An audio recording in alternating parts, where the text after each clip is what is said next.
Hi, this is Dr. Manjunath, fertility expert and laparoscopic surgeon. I am going to tell you about what all the things you need to do after the embryo transfer, and this is going to be a part 2 on ET, what you need to do on ET, or that is embryo transfer day. So once the embryo transfer is done, again we sit with you to discuss about post-ET instruction. Post-ET means after the embryo transfer, what are the instruction or what are the things you need to follow. In this we discuss about the medications you need to follow, the diet you need to follow, and what are the relaxing techniques you need to follow. So once you understand this, you can leave the hospital or a clinic and you can take one day off and be at rest at home on that particular day.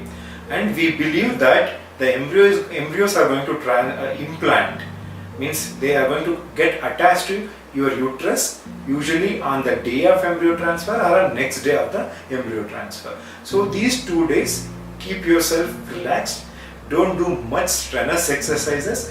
If everything is permissible, you can take 1 or 2 days off and you can be at rest and you can do all relaxation techniques and be chilled out and relax. Suppose if you are working, you can after that you can continue to work. So if there is no much mental and physical stress. Traveling, you can continue to travel. That is not going to be a much stressful travel for you. Apart from that, you need to regularly continue what are the medications you need to take. I think your doctor would have suggested what medicines you need to take and what particular time they need to be taken. That has to be followed. And that diet also they would have told you need to follow that particular diet. And there are no signs or symptoms, particular signs or symptoms which can going to tell you whether you are pregnant or not pregnant during those 15 days of time. Many of my patients call us and tell, I am having some kind of cramps, some kind of breast tenderness, some kind of spotting. So whether this is a sign of not getting pregnant or if these are the signs or symptoms of getting pregnant, we really can't tell anything about that. Even if you have a spotting, sometimes that can be a sign of pregnancy because many times there may be implantation bleeding. So that can be a sign of pregnancy or that may not be a sign of pregnancy. So no particular signs or symptoms is going to tell you about you are pregnant or not pregnant during those 15 days.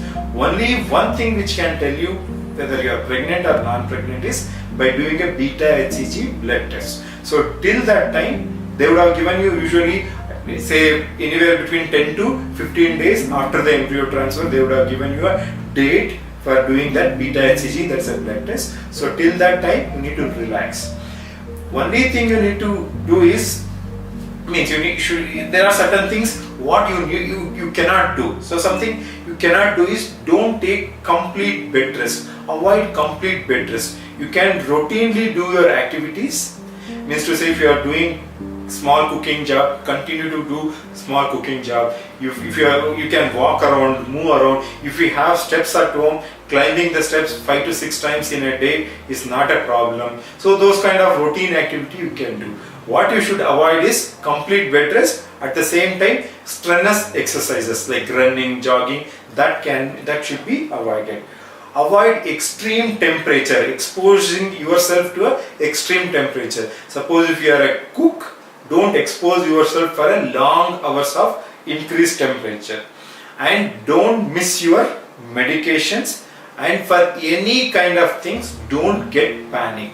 If you get panic, all your stress level will suddenly increase and all your hormones level will get disturbed. So don't get panic. These are the things you should not do. What are those? Avoid bed rest, avoid extreme temperature, don't miss your medication, don't panic. And I would suggest listen to good music, read good books, keep your mind occupied. Don't concentrate always on your stomach, that is lower. The people have the habit of, something is going inside my uterus, that is your lower abdomen. They will put entire concentration during the entire 24 hours in a day on the lower abdomen and try to make something out of it. Don't do that. Just deviate your attention from your tummy. Concentrate on some other useful, positive things. So these are the things you need to do during the waiting period of 12 to 15 days after the embryo transfer.